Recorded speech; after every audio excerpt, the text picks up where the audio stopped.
La Voz del Derecho presenta Panorama Económico. Los hechos, las cifras, las medidas oficiales, el sistema cambiario, monetario y crediticio.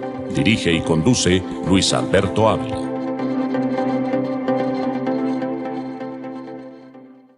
Bienvenidos a Panorama Económico con la dirección general del doctor José Gregorio Hernández Galindo. Les acompañaremos hoy Alejandro Delande, Alberto Ávila, Ivette Silva, el control máster ingeniero sonido Luis Daza. Iniciamos con Panorama Internacional. Confianza del consumidor de Estados Unidos cae por aumento de las expectativas de inflación. Realmente este fenómeno de inflación lleva a que el índice de confianza del consumidor, que lo medimos también aquí en Colombia, en Estados Unidos está cayendo. Los consumidores prevén un aumento de precios del 4,9% básicamente durante el próximo año, lo que pues obviamente ha venido afectando, desde luego, anulando la mejora del mes anterior. Entonces, estas cifras realmente preocupan porque es la confianza del consumidor, o sea, cómo se comporta el comprador frente al mercado, frente al retail. O sea, si la confianza disminuye, pues naturalmente la gente no sale a las plataformas comerciales, no sale a comprar, prefiere pues mantener el efectivo, disminuye su consumo, y como lo hemos analizado, los mayores aranceles generan incremento de precios, y de otro lado las políticas, dijéramos, restrictivas y en alguna medida las represalias que se están tomando contra las personas que trabajan en Estados Unidos, pues ha llevado también que haya bloqueos. Inclusive los mexicanos se han puesto de acuerdo para no salir a comprar a las plataformas comerciales, para reducir su consumo. Y esto generado psicológicamente en masa, pues afecta naturalmente. Este es el reflejo de por qué ha caído el índice del consumidor. Eso no es gratuito.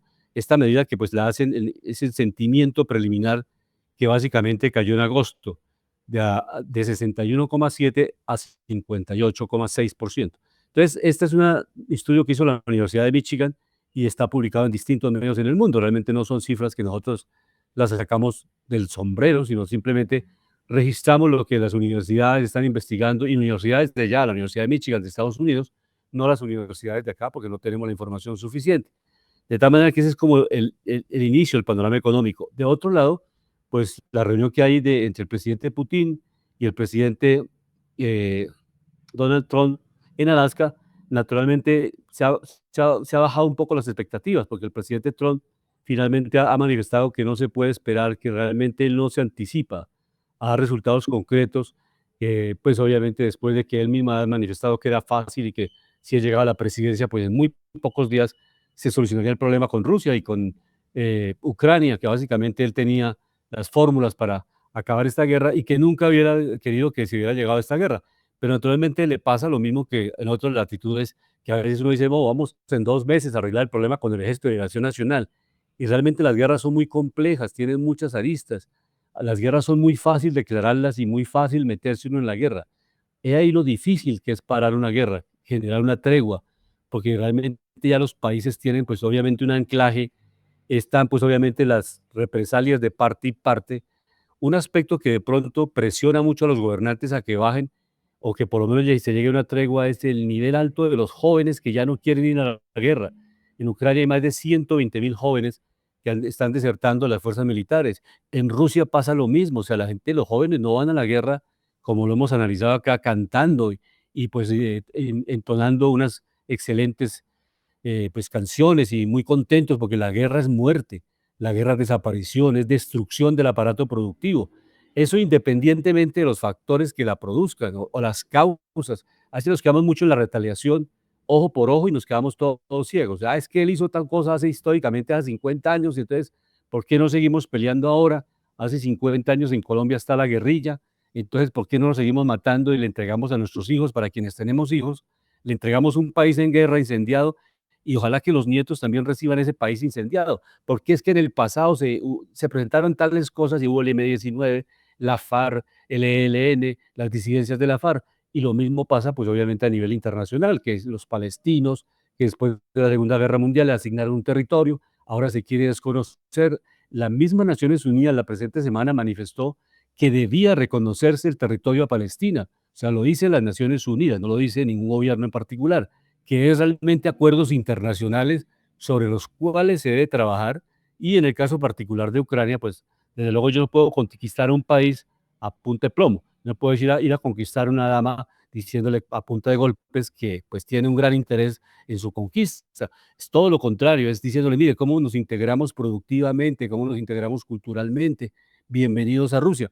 Pero si yo ataco y destruyo el aparato productivo, después realmente no puede haber una convivencia muy buena. ¿Cómo voy a hacer convivencia con alguien que destruye mi territorio, que bombardea, que destruye aldeas, que destruye plantas eléctricas, centrales de producción?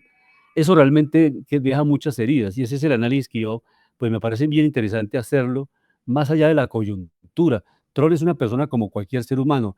Él tiene que en algún momento partir del planeta, se va del planeta y obviamente llegarán nuevas generaciones. Entonces, verlo más con la perspectiva cómo la sociedad mundial debe reaccionar, reflexionar, que no o acabamos el planeta en corto plazo o es Trump y Putin, dos obviamente potencias militares que pueden dar una salida y obviamente, como lo ha dicho Zelensky también, él deben invitarlo a la reunión porque él es parte del problema, o sea, él ha estado en la guerra y también debe invitarse, pero importante que se avance en esta reunión bilateral para ver si se exploran alternativas de esa tregua tan necesaria para ver en esa tregua qué se puede estudiar de mediano y largo plazo para salir de este conflicto. Bienvenido Alejandro a Panorama Económico, digamos, la primera radiografía de lo que realmente tenemos porque afecta mucho al mundo. Esta reunión, por ejemplo, tiene una tendencia en los indicadores económicos, se puede ver en el dólar, la tendencia a una baja en el dólar, precisamente por esas expectativas que se generan.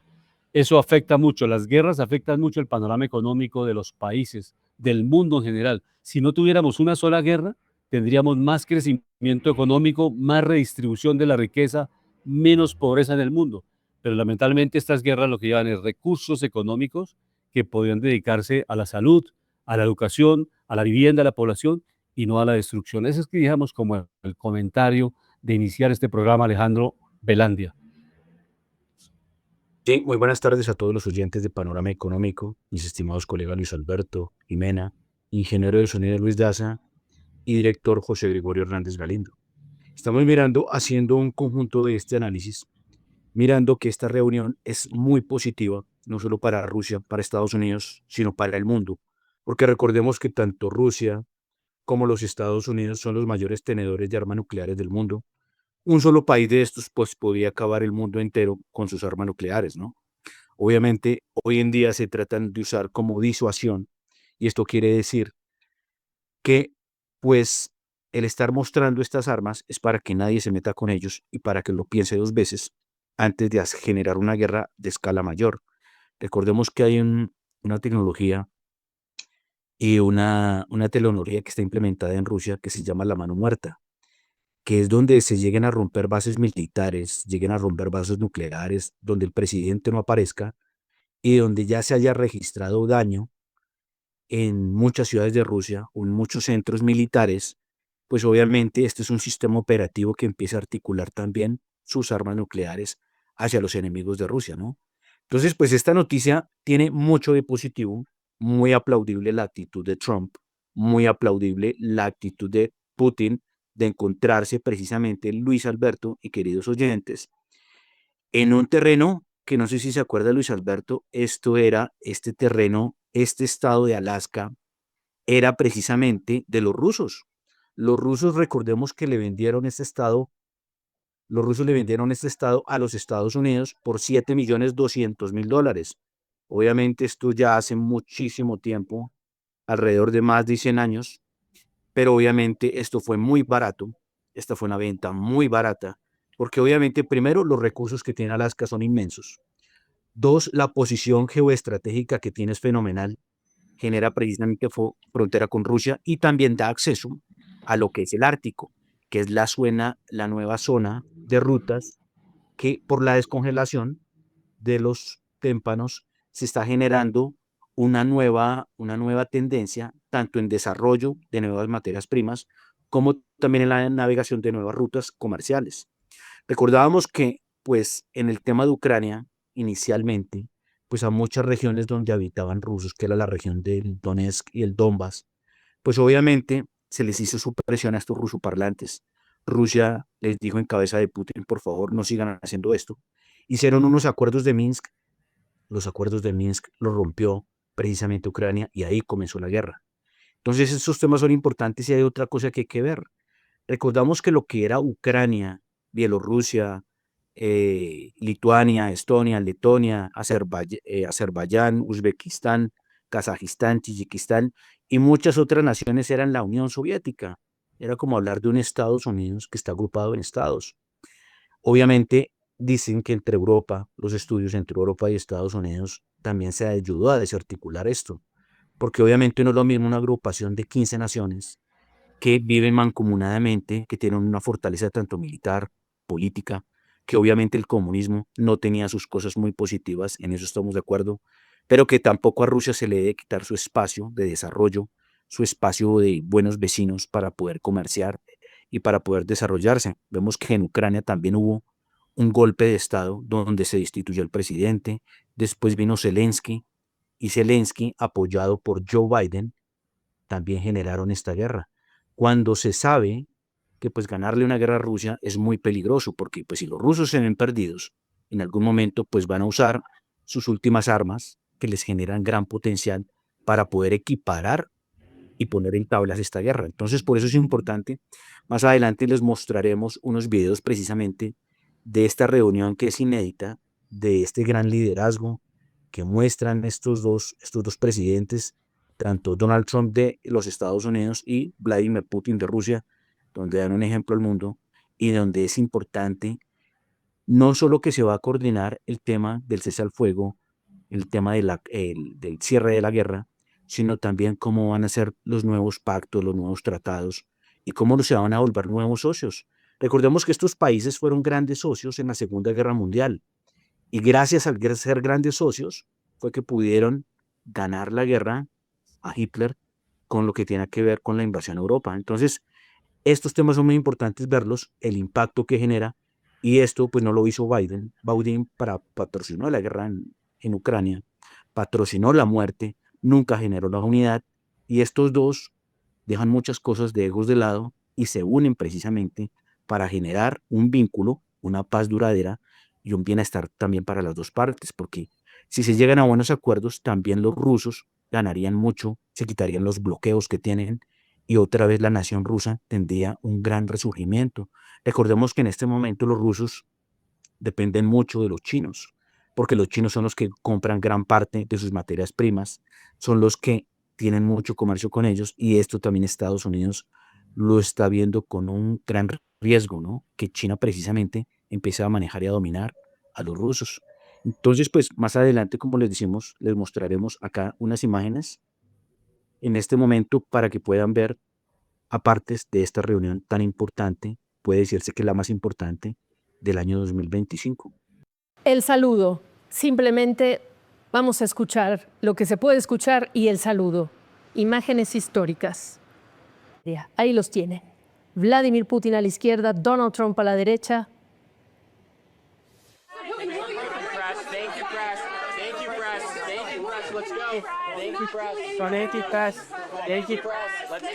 Come on, guys. Come on, let's go. Let's go. En la esfera política quisiera agradecer al presidente Trump por nuestro trabajo conjunto, por el bienestar de nuestras conversaciones. Y es importante que ambas partes estén listas para trabajar y que el presidente esté muy claro sobre lo que se quiere lograr y sinceramente le importa la prosperidad de su nación y que comprenda que Rusia tiene sus propios intereses. Y espero que los acuerdos de hoy sean el punto de principio, no solo para la solución del tema ucraniano, sino también generar relaciones pragmáticas y comerciales entre nuestros dos países. Y quisiera agregar que en el 2022, durante el último contacto con la administración anterior, traté de convencer al colega presidente previo que esta situación que nos llevó a un punto de no retorno de las hostilidades. Y se lo dije directamente, que eso fue un gran error. Hoy, cuando el presidente Trump dice que si él hubiera sido el presidente no habría habido guerra, y estoy muy seguro que así sería, lo puedo confirmar. Creo que globalmente el presidente Trump y yo hemos construido una relación de confianza, un contacto de confianza, y tengo todas las razones del mundo para que caminar por esta senda podemos, entre más pronto sea mejor, terminar con el conflicto en Ucrania. Muchas gracias. Hemos preparado el camino para llegar a los objetivos. No hay acuerdo hasta que exista. Llamaré a los líderes de la OTAN. Pronto llamaré a varias personas que deben saber de esto. También llamaré al presidente Zelensky y le contaré sobre la reunión de hoy. Tendremos una reunión. Vamos a ver lo que Steve, Marco y el equipo del gobierno Trump han venido. Radcliffe, muchas gracias. Tenemos líderes importantísimos que han trabajado muy bien. También hemos encontrado importantes empresarios rusos. Todos quieren hacer su parte. En poquísimo tiempo hemos convertido en el mejor país del mundo y queremos negociar con ellos. Queremos resolver esto. Logramos avances importantes hoy. Tenemos una relación fantástica con el presidente Putin, con Vladimir. Hemos tenido reuniones muy difíciles, pero muy buenas. Ha sido difícil en algunos momentos. Probablemente se han visto cosas así durante toda su carrera. Pero hemos podido superar esos problemas con respecto a negocios. También hemos avanzado y tenemos buenas oportunidades de lograrlo cuando esto se acabe.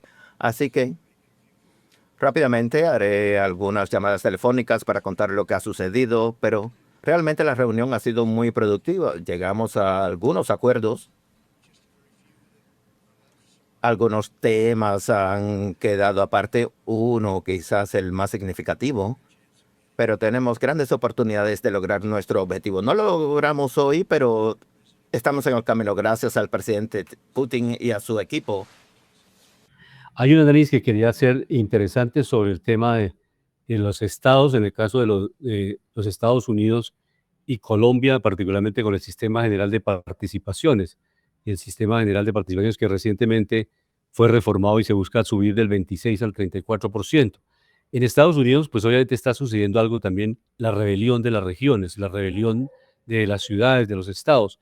Específicamente en Washington hay una rebelión y obviamente se interpuso por parte del fiscal de Washington una demanda al presidente Trump por pues, el tema básicamente de la invasión y todo el tema de la despliegue de las fuerzas nacionales y obviamente pues afecta el sistema de seguridad de Washington. Los 700,000 habitantes pues consideran a su ciudad como su hogar y no aceptan que una fuerza nacional que está pues catalogada para defender el territorio con la frontera o con otros países se tomen las ciudades y afecte la seguridad. Entonces, este fiscal de Washington, Brian Schultz, pues instaló la demanda. Entonces, lo que estamos viendo es que no hay una unidad de gobierno y está pasando en todos los países. Aquí también recientemente lo hablábamos en un consejo académico de la necesidad de que los gobernadores se entiendan con los alcaldes, los presidentes con los ministros con las diferentes áreas, porque si no es imposible gobernar, realmente la gobernabilidad se pierde. Eso está pasando en Estados Unidos precisamente por este tema migratorio, porque obviamente el desbordamiento de medidas que se van más allá de la Constitución ha llevado que precisamente Washington este viernes instaure esa demanda y que obviamente puede en un momento determinado, pues obviamente desarticular las medidas del presidente Trump y desbaratar ese principio de autoridad centralista, porque realmente no se tienen en cuenta las regiones, los estados. O sea, eso debe pasar en todos los países. Uno no puede desde el centro de Bogotá dirigir todo el país pensando que Caquetá es igual que Bogotá y que Bogotá es igual que Medellín y que Medellín es igual que Tunja y Tunja es igual que Popayán y que las condiciones económicas y culturales de cada región hay que respetarlas y hay que trabajar en equipo para que una nación prospere. Si la gente se divide y un Estado demanda a la nación y sucesivamente se generan estos desgastes jurídicos, pues naturalmente lo que se llama en ciencia política la gobernabilidad se va al piso, pues obviamente se destruye la gobernabilidad. Y como efecto posterior, algo que también en ciencia política se llama la gobernanza, o sea, usted cómo puede gobernar bien con resultados concretos. Si usted no se entiende, el presidente de los Estados Unidos, Trump, no se entiende con el alcalde de Washington y a su turno no se entiende con el gobernador de Texas. Entonces, esas divisiones y esas distancias que hay no permiten, no solamente lo estamos haciendo por Estados Unidos, está pasando también en Colombia. No hay una coordinación y lo que se está planteando ahora viene un nuevo proyecto de ley en Colombia, que es un proyecto de ley que es el sistema de competencias, o sea, qué competencias se le van a trasladar a los departamentos de Colombia que asuman con esos nuevos dineros, porque lo que estamos viendo naturalmente es que la corrupción en todos los niveles no permite que esos recursos adicionales se utilicen de manera eficiente y de manera transparente. Ese es el gran riesgo que hay y lo manifestaba alguna vez en alguna reunión el expresidente Carlos Lleras Restrepo cuando nos reuníamos en la Academia de Ciencias Económicas y el expresidente Carlos Lleras Restrepo decía, mire, el gran temor que yo tengo de descentralización en Colombia es que la corrupción se descentralice, o sea, ya no se roba en Bogotá, sino también en cada una de las regiones, porque los alcaldes y los gobernadores con más recursos y menos controles, pues toman los recursos para sí y no hacen las obras, no terminan, no desarrollan las regiones. Y eso está pasando naturalmente en muchas regiones de Colombia, que los recursos no son bien invertidos y algunas regiones todavía no tienen agua, no tienen buenas carreteras, no tienen... Y vamos, si les damos más recursos, ¿cómo podemos vigilar? ¿Cómo pueden prepararse en las regiones no solamente para recibir los recursos, sino para administrarlos eficientemente y para que exista un control social, más allá de la Contraloría, la Fiscalía y la Procuraduría, que en muchas ocasiones muchos funcionarios son elegidos o son designados por cuotas burocráticas que obedecen a unos clanes de poder que obviamente ocultan en un momento determinado los procesos de corrupción. Hay muchos procuradores que en unas ocasiones pues detienen los procesos, dicen que no hay suficiente información y pruebas y naturalmente no hay ninguna sanción para los funcionarios. Eso está pasando en Colombia y en Estados Unidos, apreciado Alejandro. Sí, hay algo muy importante, que obviamente la militarización de Washington y que ha querido Trump en otras ciudades es precisamente por controlar el orden público, porque la ciudad ni el Estado han sido capaces de solucionar esto. El orden en público es muy importante porque obviamente no se pueden permitir saqueos, no se pueden permitir atropellos de unas personas hacia otras, no se puede permitir que una población queriendo sentirse, ¿sí? O decir que se sienten insatisfechos, pues atropellar la propiedad privada, romper cosas del espacio público, romper precisamente infraestructuras, dañar precisamente el aparato productivo como metiéndose a los almacenes, robando, saqueando y también metiéndose a alterar el orden de las ciudades. Pues veamos, yo pues que he estado en varias ciudades de Estados Unidos como Washington, es una ciudad que es muy tranquila, es muy calmada y precisamente lo dijo, estamos llegando a niveles de ciudades de Latinoamérica donde tienen mucho desorden público, donde hay mucha violencia, donde se atropella al ciudadano, donde se le violan sus derechos, donde se le roba, donde se le atraca, donde, bueno, en fin, muchas cosas. Él dijo, no vamos a permitir esto, me parece muy bien.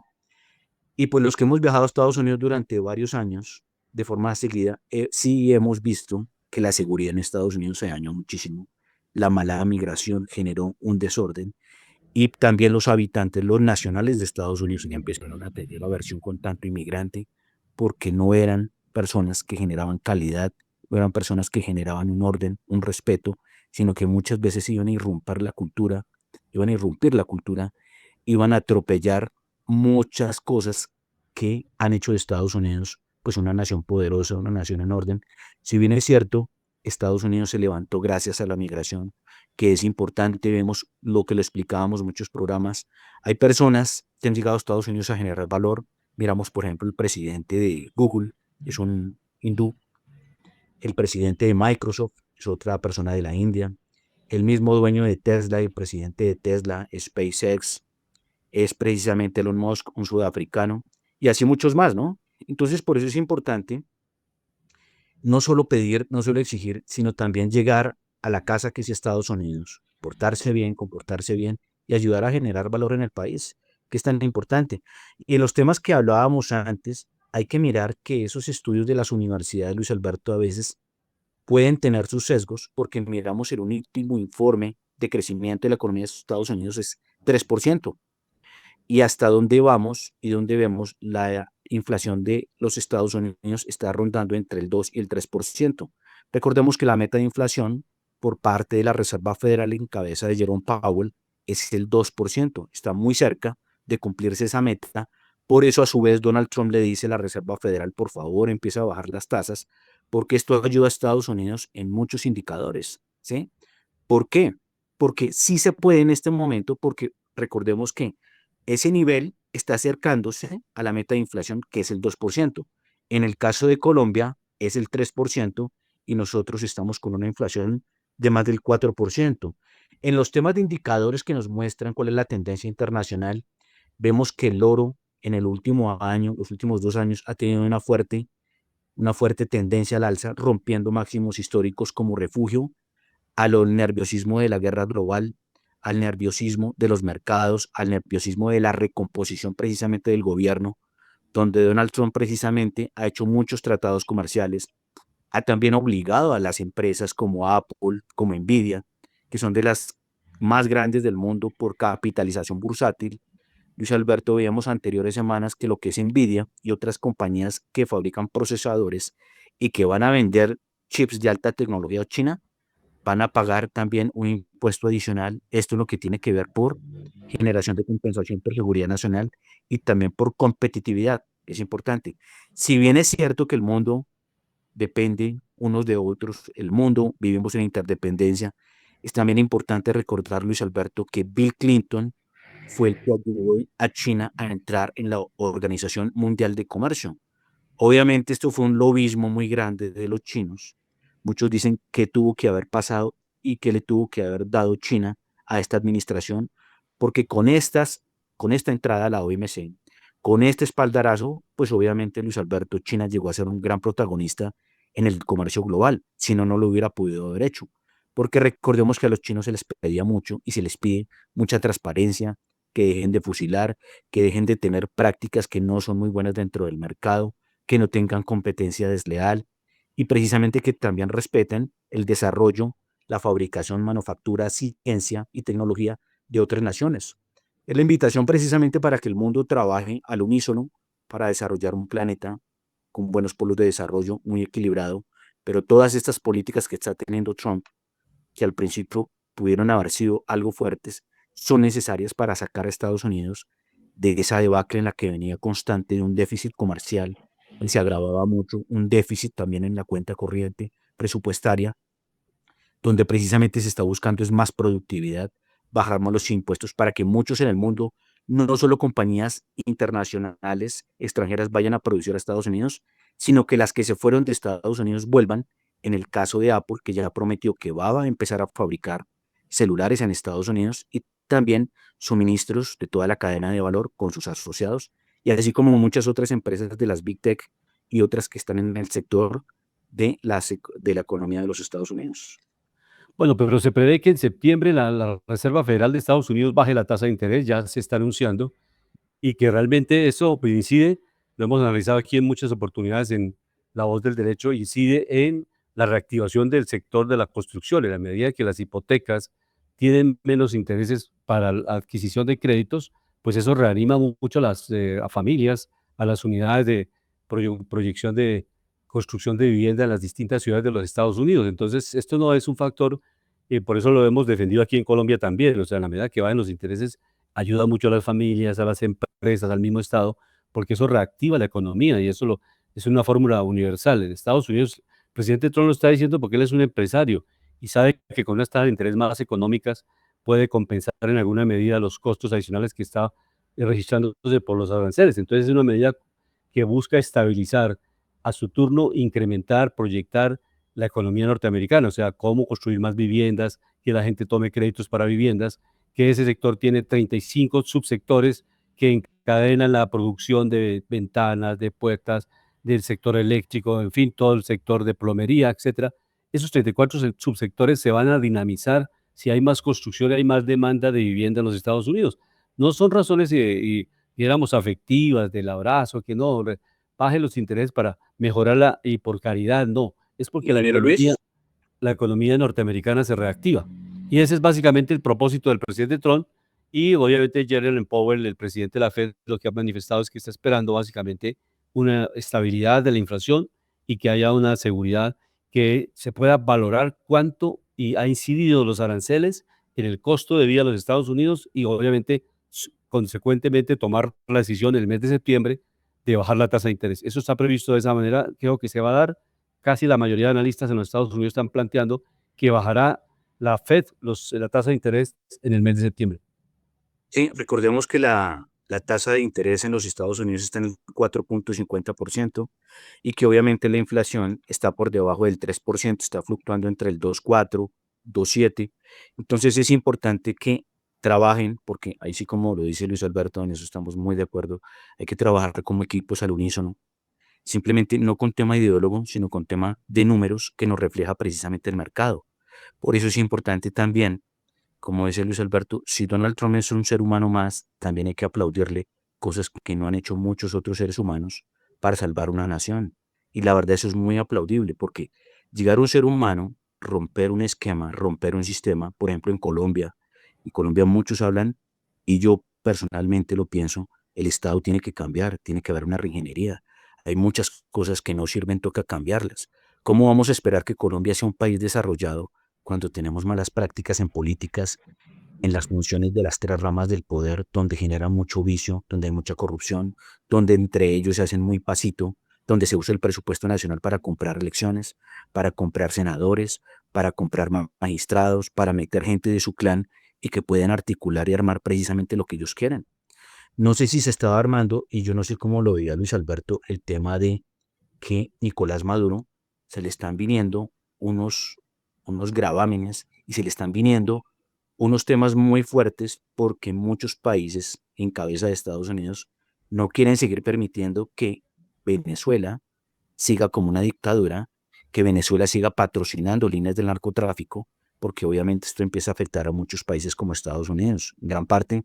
Por eso ya se le puso un precio de $50 millones a su cabeza, también a la de Diosdado Cabello y algunos generales que patrocinan precisamente un Estado corrupto, un Estado que no ha hecho cambios, un Estado que no trabaja para la gente y un Estado, Luis Alberto, que era muy poderoso. Yo no sé si usted se acuerda que PDVSA, mismo Venezuela, llegó a producir más de 4 millones de barriles diarios de petróleo. Recordemos que Venezuela es el mayor tenedor de reservas de petróleo del mundo. Y si bien es cierto, obviamente, que gran parte de estas reservas son crudos extrapesados, pues están parados sobre un mar de riqueza, porque recordemos que el petróleo sigue siendo como el oro negro, es una materia prima indispensable para la energía, para muchas industrias, porque no sirve solo para fabricar energía, sino también sirve como complementación de obras civiles, de laboratorios médicos, de procesados precisamente cauchos, polímeros, bueno, muchas de las cosas que se fabrica, que salen del petróleo, sirven para el bienestar del ser humano. Y si bien es cierto que obviamente estamos de acuerdo con cuidar el planeta, con mitigar el cambio climático, pues también debemos de pensar que esto se da en todas las industrias. Miramos, por ejemplo, el cobre que es uno de los minerales, uno de los metales que está siendo parte de este nuevo desarrollo, pues también tienen que hacer perforación de la tierra, tienen que explotarla, tienen que abrir túneles muy profundos y esto obviamente genera un impacto ambiental. Por eso siempre lo importante y lo indicado es que esas zonas se haga revegetación, zonas donde se haga una regeneración del ambiente y también donde se cuide la tierra. Porque también veíamos, por ejemplo, temas vitales en Colombia, los páramos, hay que cuidarlos. Si se va a hacer minería al lado precisamente de donde hay páramos, donde hay generación de agua, pues obviamente esto por lógica no se le debería dar permiso de desarrollo, porque obviamente se pierde más una fábrica de agua natural que es un páramo, que va a generar mucha riqueza constante a una nación, ¿sí? Que precisamente generar una mina donde puede dañar eso de forma permanente. Pero la minería responsable también hay que apoyarla, patrocinarla y sin tantos impuestos. Vemos que uno de los renglones más importantes a nivel nacional en Colombia es el carbón. Y el carbón sirve para crear energía, sirve para trabajar también metales y otro tipo de complementos en la industria. Los hidrocarburos en Colombia son también muy importantes. Recordemos que eso nos ayuda a la sostenibilidad, a tener precios no muy altos en lo que tiene que ver con estos energéticos, porque pues vemos que nos ponemos a importar tanto gas y petróleo, pues adicional al precio internacional vamos a tener que pagar el transporte, las altas cargas de intermediación y los suministros. Por eso es importante salirnos de las ideologías, volver todo sostenible y trabajar como un país de la mano, mirando la ciencia matemática, la ciencia económica, pero en el resultado, porque si nos quedamos en las teorías económicas antiguas que no funcionan, pues obviamente la situación de Colombia no va a cambiar. Colombia lo decía, no por nada el aeropuerto más importante de Latinoamérica fue precisamente el aeropuerto El Dorado. ¿Y eso qué nos quiere decir? Que tenemos una posición estratégica envidiable a nivel global. Entonces, pues, a trabajar precisamente por hacer consensos, concertación y hacer de Colombia, pues, lo que se merece, una potencia. En este campo petrolero que está comentando Alejandro, vamos a pasar al presidente de Ecopetrol, a Ricardo Roa, en esta primera fase que tiene que ver con que ha incrementado la producción de petróleo. Esta semana se presentaron obviamente las cifras de este segundo trimestre de Ecopetrol, que pues para el presidente, para su junta directiva, para los vicepresidentes que están en esta compañía, pues son resultados positivos. Pero desde luego escuchamos todas las voces, hay análisis, inclusive el presidente del sindicato de Ecopetrol está manifestando que realmente se ha desacelerado la exploración, se ha desacelerado las reservas de Ecopetrol y que eso está afectando a la empresa. Entonces son dos miradas ya desde la misma empresa. El presidente del sindicato, que es una persona que solamente representa a todos los trabajadores de esta empresa, y cuando una empresa se acaba el sindicato, naturalmente. No es que el sindicato pueda seguir si la empresa no existe. Entonces esta es la dialéctica que se debe ver cómo se maneja, cómo se construye. Pero escuchemos al presidente de Ecopetrol, Ricardo Roa, en esta primera fase. La vamos a escuchar, no alcanzamos a escucharla toda porque hay varias partes que me interesa que analicemos con Alejandro, sobre la producción, sobre el problema de la sostenibilidad, sobre el tema de cifra y utilidad que también nos lo va a dar el presidente. Y vamos analizando tema por tema y está también el resumen de resultados. Entonces, iniciemos con esta primera fase que es el incremento de la producción. Estamos en 750.000 barriles diarios. Estamos teniendo la producción más alta en los últimos 4 años. En el contexto nacional, ustedes pueden ver la gráfica azul oscura de la base de la barra que muestra la producción nacional para los primeros semestres desde el año 21 hasta el año 2025, 525.000 barriles día, que es la apuesta que estamos esperando tener al cierre del año, y el primer semestre 517.000 barriles día de crudo nacional. Para quienes dicen que no, que esto se tiene, que no hacemos, que en Colombia, aquí estamos mostrando una senda importante de crecimiento también en la producción nacional de crudo. Y avances importantes en el plan de inversiones en producción, 1.440 millones de dólares, 220 pozos desarrollados, 180 trabajos a superficie de trabajos de mantenimiento en los workover. Ya vamos a tener aquí las razones del avance de las inversiones. Ampliación de la capacidad de tratamiento en más de 240.000 barriles día en Rubiales y 150.000 barriles día en Caño Sur. Son las razones que mejoran nuestras producciones. Sí, este es el análisis de la producción por parte del presidente de Ecopetrol, de Ricardo Roa, de lo que ha incrementado, especialmente en el Pozo Rubiales y Caño Limón. Pero realmente, como se plantea, otro argumento del presidente de Ecopetrol, de Ricardo Roa, es que ha caído el precio del barril de petróleo y eso significa que usted puede tener una producción, mantenerla o incrementarla, pero si cae el precio, naturalmente eso significa una caída también en los ingresos de la compañía, de cualquier compañía. Uno puede tener un producto, puede ser gas o carbón o petróleo. Si cae el precio internacional o el precio doméstico, naturalmente eso se refleja inmediatamente en el EBITDA, o sea, en los ingresos generales sin impuestos y sin hacer liquidación neta de los ingresos, afecta los indicadores económicos. Y el otro tema también que argumentan las directivas de Ecopetrol tiene que ver con la tasa de cambio, o sea, pues la tasa de cambio se ha venido revaluando el peso colombiano y eso indica, pues naturalmente que afecta también los ingresos de Ecopetrol.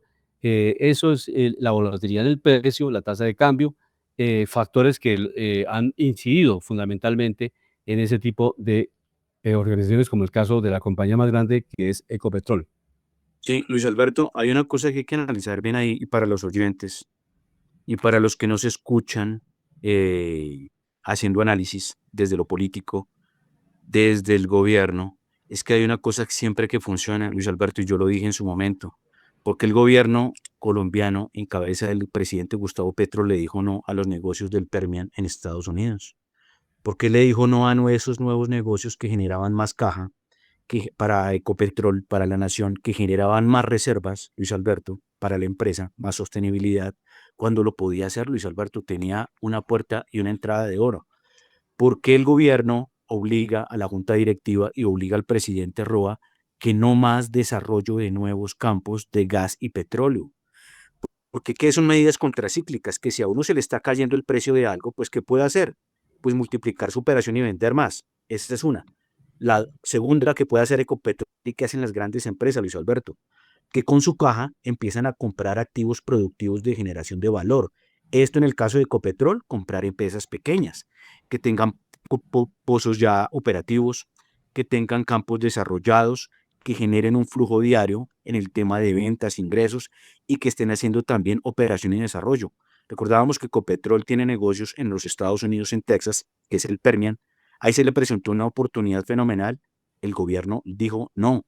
Es más, Luis Alberto, han querido cerrar este negocio en el Permian, que representa una gran parte de la caja de Ecopetrol, que es alrededor del 10% sobre sus ingresos totales. Esto es muy importante. Entonces, ¿por qué no tenemos precisamente las personas técnicas?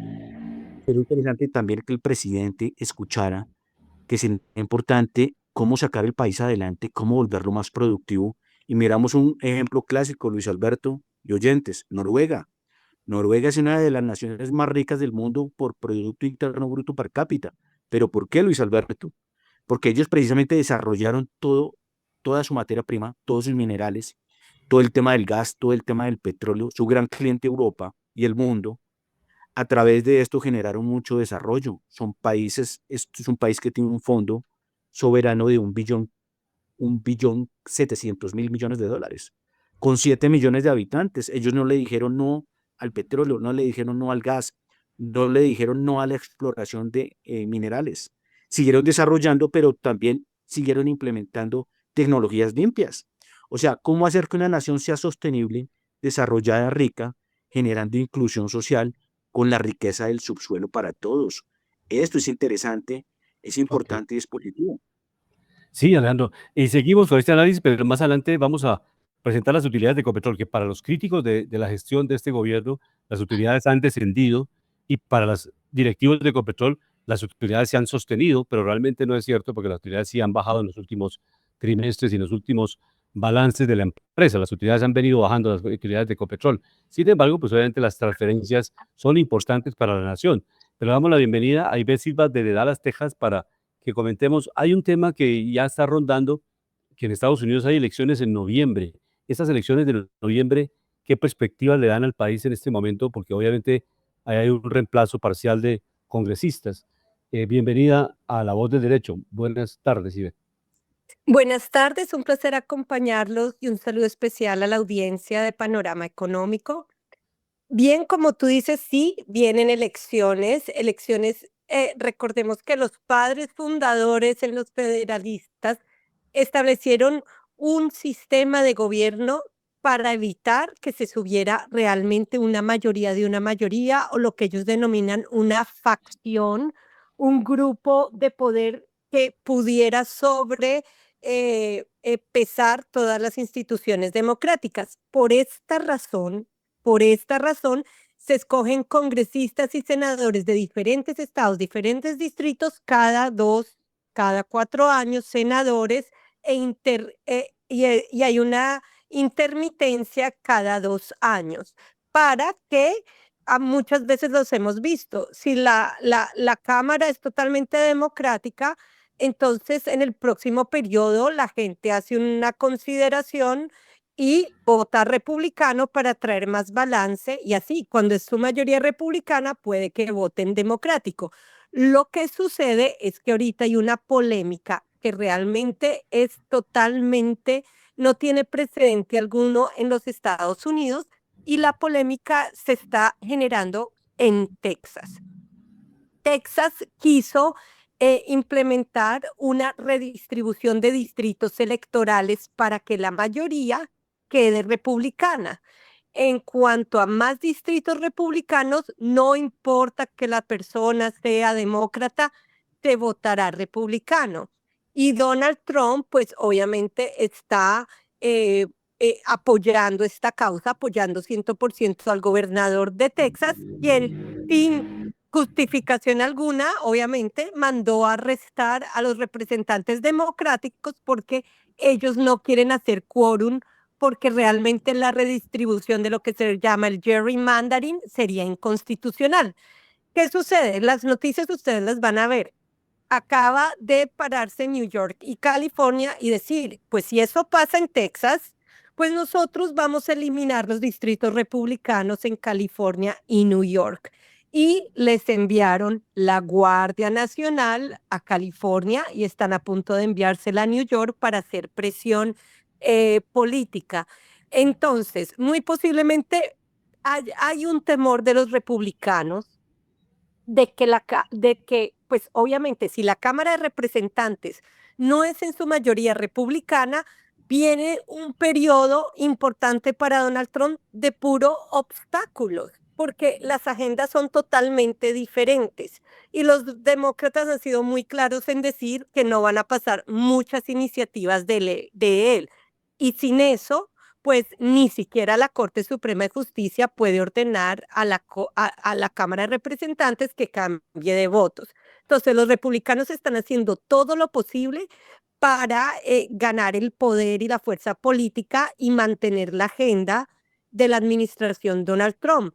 Pero recordemos, aunque estamos de acuerdo con muchas cosas y las comparto con ciertas cosas las comparto con Alejandro, ciertas cosas con los demócratas, ciertas cosas con los republicanos moderados.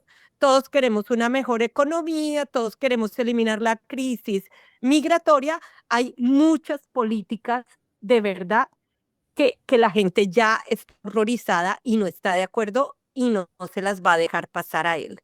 Ahora, en materia económica hemos visto que han crecido ustedes, pues Alejandro ya habrá hablado de cómo la bolsa se está fortaleciendo, pero los precios al mismo tiempo han aumentado y los intereses parece que van a bajar, como ustedes ya lo comentaron. Lo que sucede también es que en la agenda regulatoria de Donald Trump, que no es regulatoria, es totalmente no regular todo lo que es inteligencia artificial, no regular todas estas iniciativas de Elon Musk, no regular, y eso obviamente es, si suben los demócratas, es algo al que le van a poner stop.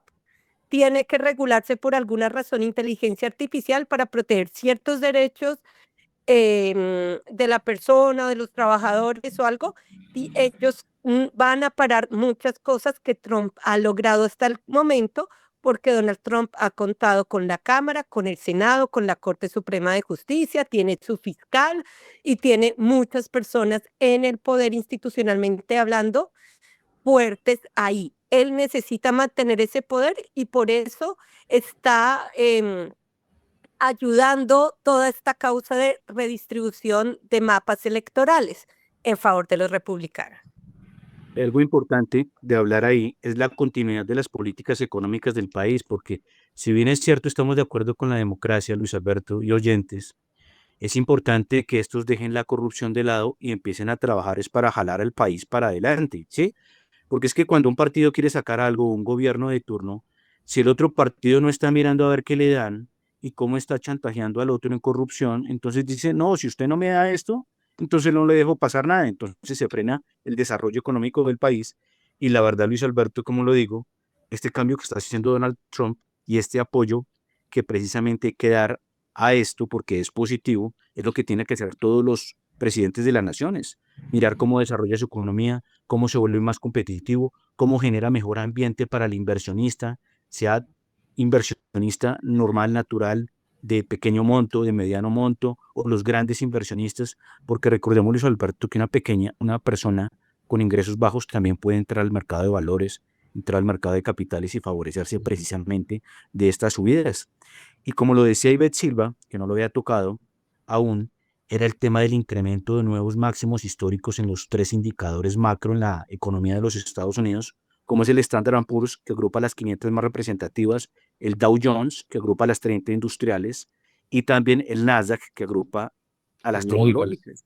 Entonces, por eso es importante darle un espaldarazo a esto. Y sí, claro, estamos de acuerdo en algo, que cuando se hacen leyes de pronto que son muy fuertes, hay que mirar también, no pasarse al otro lado, y también que se genere inclusión, que también se le siga generando una apertura al inmigrante, pero esto ya con tema más de calidad, y que estas personas también tengan un tema de culturización de a qué van a Estados Unidos, de qué es Estados Unidos y cómo adaptarse también a la cultura de los Estados Unidos, que es bonita, tiene mucha diversidad y también busca muchos principios de nación, de solidaridad, porque no sé si Luis Alberto ha estado en Estados Unidos cuando han ocurrido tragedias, la gente es muy unida, quieren mucho su país, Solidaridad. están muy orgullosos de su nación.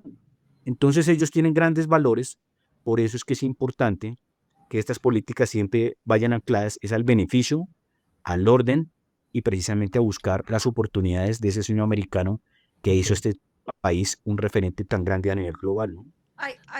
Sí. Sí, adelante, Ivette.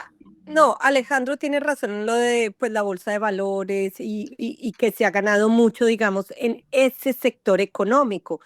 Pero hay un sector muy delicado que ha tocado Donald Trump y es el sector salud y pensiones.